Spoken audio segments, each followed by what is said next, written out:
Hello, dear viewers. It is time again for the news here on Rwanda Television with me, Seresh Hori. We'll begin with the headlines. The Secretary General of the Forum of Parliaments of the International Conference on Great Lakes Region has met with top officials from both chambers of Rwanda's parliament and held discussions on regional matters. The BK Foundation has donated electrical motorcycles to 20 women through the Women Empowerment Entrepreneurship Initiative. More than 1,800 students have graduated from the University of Kigali.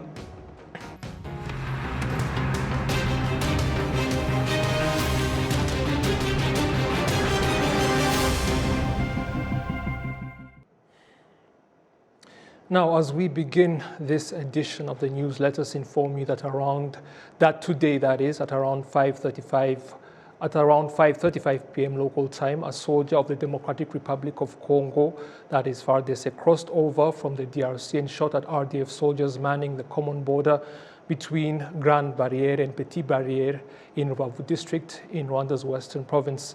The RDF soldiers returned fire, killing the FARDC soldier on the Rwandan side of the border. Several other FARDC soldiers fired at the RDF position, resulting in a brief exchange of fire, though the situation is now calm. This is among many other similar incidents during which Democratic Republic of Congo soldiers have violated Rwandan territory. The RDF has formally communicated the incident to the extended joint verification mechanism. Now, staying on regional matters, the Secretary General of the Forum of Parliaments of the International Conference on Great Lakes Region has met with top officials from both chambers of Rwanda's parliament and held discussions on regional matters, most especially the insecurity in the eastern DRC and the persecution of Kinyarwanda-speaking communities in that country. We condemn any situation that can escalate the situation further, such as killings. Those ones are not.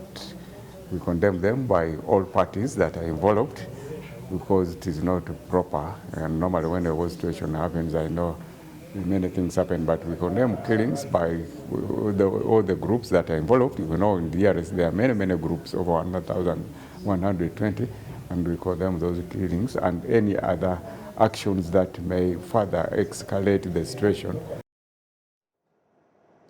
The Forum of Parliaments of the International Conference on Great Lakes Region intends to carry out investigations into what is happening in the eastern DRC.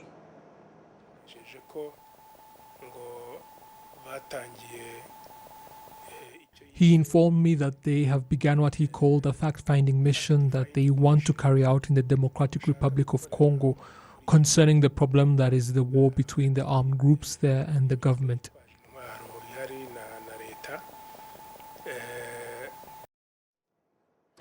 The forum brings together the parliaments of the 12 countries that are part of the International Conference on Great Lakes Region and is used to discuss important regional matters. Now, again, staying on regional matters, researchers and experts in the politics of the Great Lakes region have noted that the fact that M23 has started to speak with mediators on their problems with the government of the DRC does not give hope for a sustainable solution, while that government has no desire to negotiate with the rebel group. Adam Squizera has the details. Since the outbreak of the fighting in the Eastern Democratic Republic of Congo, the government of this country has completely refused any negotiation with the M23 rebel group, which it identifies as a terrorist organization, despite the rebel group conceding territory it had previously taken, in line with the accords that had previously been agreed on, but the government has dismissed their pulling back as a ploy. Currently, there are signs of some changes in the way mediators treat this Congolese rebel group that says it is fighting for their rights of its people. Recently, the representatives of this rebel group met with the mediator of the East African Community, the former president of Kenya, Uhuru Kenyatta. M23 representatives are currently in Rwanda, Angola, in discussions with the mediator, President Joao Lourenço. Political experts Dr. Eric Ndushabandi and Gasomina Jean-Baptiste point out their doubts on the productivity of those discussions. Whenever the DRC government does not have that will, we don't see any hope of peace restoration. I think you remember when yesterday the representatives of M23 met with Angola President Lourenço to deliver their message. The troops from SADC, which are led by Malawi, they were in Goma yesterday, where they were monitoring on how they can restore peace in eastern region of DRC. This is among the requests of DRC, which seems that the government of DRC is not ready to hold political discussions. For them, they want to solve the problem through war. That's why, in my opinion, the problem of security in DRC will not be solved while the beneficiaries prefer war instead of peace talks. Kuva Nairobi ukagera Rwanda ukagera Addis Ababa ndetse tukaba tubona ko M23 From Nairobi, Rwanda to Addis Ababa, as that we now see that M23 is getting enough space of presenting their problem. For me, I think that this political process will continue. What we ask ourselves is that will other nations have a say on this issue? Like President Macron, who always had a will to mediate these parties, but all can't happen if there is no effort put in by the DRC government to allow discussions with M23 towards peace restoration. kwemera ko M23 icarana nayo bakareba aho bahuriza amahoro akaboneka. The question is on what will happen after if all those negotiations continue to be rejected by the DRC government. Nubundi igihe cyose bazafata ibyemezo ntibishyirwe mu bikorwa abantu bagakomeza intambara. We know that whenever they will set decisions and not be able to implement it, the war will continue where they requested that it should be stopped. By then, the mediators will be fed up with mediating people who don't have the will. They will let them and use the way they will choose. Ntabwo umuntu ashobora kugufasha utabishaka, iyo utabishatse icyo gihe ubwo ukoresha uburyo wumva wowe wahisemo. In a press conference held on Wednesday, President of the Republic of Rwanda, Paul Kagame, stated that this existence of M23 movement is the result of a long history and failure to address the problem from its root cause. I would tell the protesters that it's unfortunate they may not be fully understanding what they are protesting about. They shouldn't be protesting about the visit, because the visit is not the problem, it's not the cause of the problem. So why would you and then meddling Rwanda meddling in the Congo is not the problem either. So if you demonstrate about Rwanda meddling in Congo's affairs, you are still meddling, you are still protesting against a wrong problem. If you are protesting against the M23, you are really not, your protest is a waste of your time and isn't going to address your problem, because it is not the problem. So my response to the protesters, therefore, would be, I would protest against my government, my leaders. Those protesters, if I had a way of talking to them directly, I said, you're protesting for the wrong things. Start with your president, your government. Those are the ones mismanaging, mishandling your problems.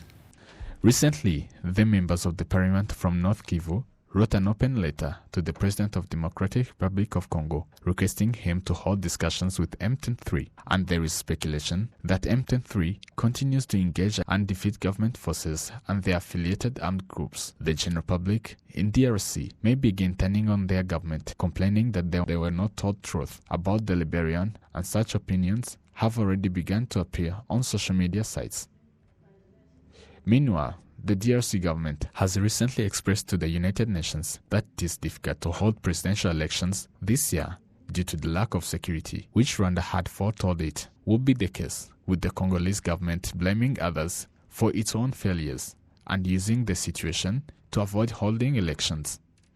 Adam Squizera, RTV News.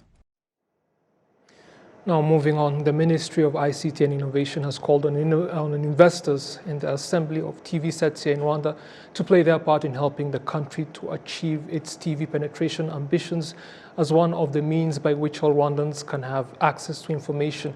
Prince Manzi with more. It has been 5 months since the NATC RWK company started assembling TV sets in Rwanda in the Masoro Special Economic Zone in Kigali City, and some of these TV sets were sold.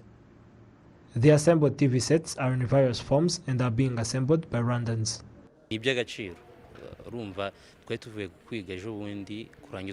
It is amazing because we just finished school and we were employed here, and it really helped in our development. For the government to have given room to investors in this sector, it is a great thing because it was not usual for a TV to be assembled in Rwanda.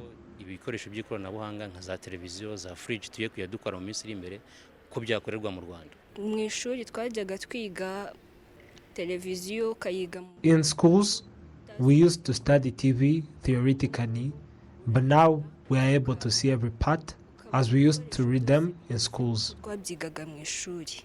The Rwanda Chief Executive Officer of the NATC RWK, Jimmy G, states that in the beginning the cost of these TV sets was high, but now it is affordable thanks to the government policies. The beginning of 2022, the 32-inch, the market was 300,000 Rwanda franc, but nowadays for us only 130. It means 60% has off. This market, before we enter, here the price too much high. Second, its weakness. This market was small compared with the neighbors. So we will continue to cooperate with the government. On the other hand, a large number of citizens have no television sets, and the reason is their high cost. According to the Minister of ICT and Innovation, Paula Ingabire, this matter is being tackled. It started about 5 months ago. Today, from what we were seeing, they've been able to sell through their distributors close to more than 6,000 TV sets. They are producing a wide range of TVs, different sizes, very good quality in terms of image and sound. But what is very important is to understand what could be the challenges they're facing, how do we work together to solve for those challenges, whether it's the high cost of transportation, which translates into a very high cost for the price point that reaches the end user. But most importantly, I think this is also very aligned with our TV penetration ambitions, ensuring that every home in Rwanda has access to a television set, because that's one of the many means on how we ensure that access to information is achieved for all our Rwandans. And the other thing that we are able to discuss with them is to understand how we can reduce the cost of assembling these TV sets. Looking at what are some of the cost structures to assemble TV sets here, how do we reduce the cost so that it's more affordable for most of our Rwandan households? How do we think about financing that can be tied to this, so that instead of paying an upfront cost for a TV set, I think the cheapest TV set that we saw here is about 70,000 when you go to the market. So how do we lower that price, whether it's from putting in place flexible ways of paying on a monthly basis to cover that cost? And then beyond just having a TVs, what kind of information are they having access to? Today, the people that will purchase these TVs and many others, they have access to at least 50 free-to-air channels. 24 of them are local channels in the local language, which then means that in terms of inclusion, in terms of making sure we have local content in the local language, that becomes, possible. So this is just one of the many investors that Rwanda continues to welcome. We would want to have more investors in this space so that we have more competition, we drive the cost even lower. The idea is that they're not only coming to Rwanda to serve the Rwandan market, but they're already thinking about how can they export within the region as well, which will be an attractive base for them to start here. In the past 5 months since its activities, the NATC RWK introduced to the market 16,000 TV sets. Prince Manzi, RTV News. In collaboration with various partners in different sectors, the BK Foundation has donated electrical motorcycles to 20 women through the Women Empowerment Entrepreneurship Initiative. Prince Manzi continues.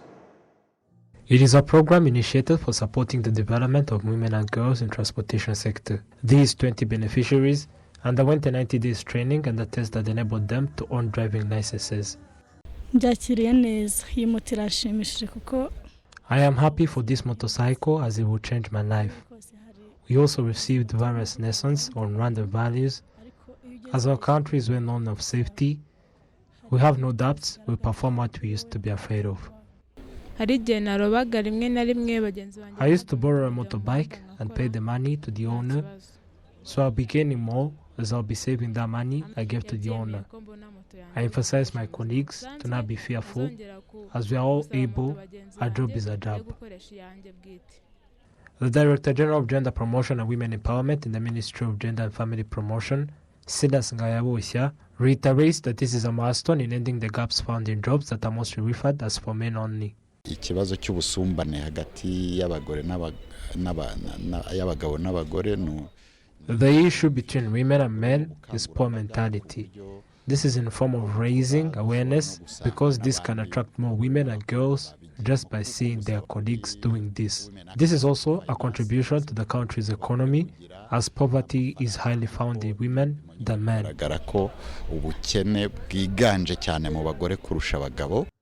The Chief Executive Officer of the BK Group, Beata Jarimana, states that one of the BK Group objectives is to promote and support the social well-being of Rwandans.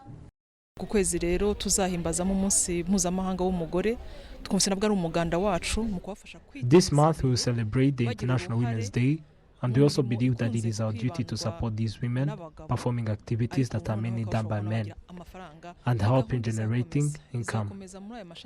This initiative will continue to focus on education, innovation and environmental conservation. This is the first session, and we believe that many will join, as our goal is to have a big number of women in transportation sector.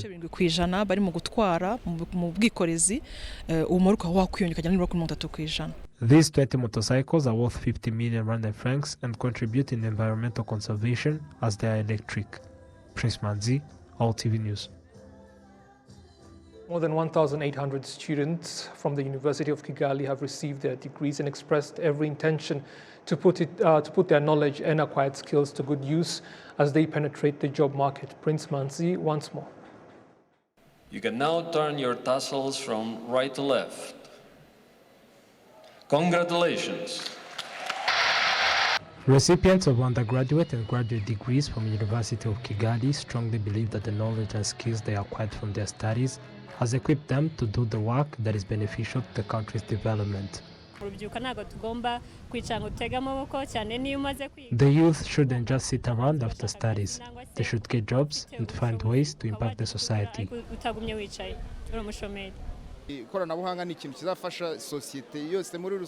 Helping our leaders solve issues related to education is important, and so is getting to their root cause.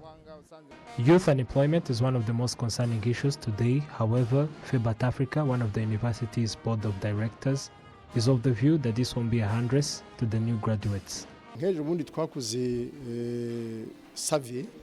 We conducted a survey to track our problems and realized that 60% of our students get employed shortly after graduation, and that is commendable. Another achievement that is held in high esteem is the quality of education we offer. The university's vice-chancellor strongly believes that this set of graduates is capable of making significant impact, and the university expects the best from them. These are students we are giving to the society to solve problems, marketplace problems, society's problems, family problems, and even non-governmental organizations kind of problem. They are well-rounded, balanced students. They do not just have certificates that they are taking home.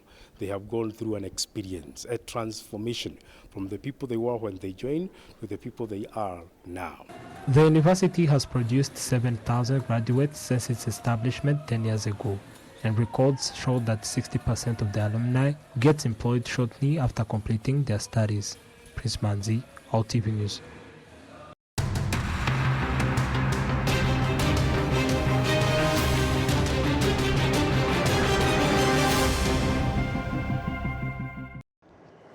As always, it's always good when you're able to join us. Now, on behalf of the rest of the team that made this edition possible, thank you for watching, and I hope you have a great weekend ahead of you. Goodbye.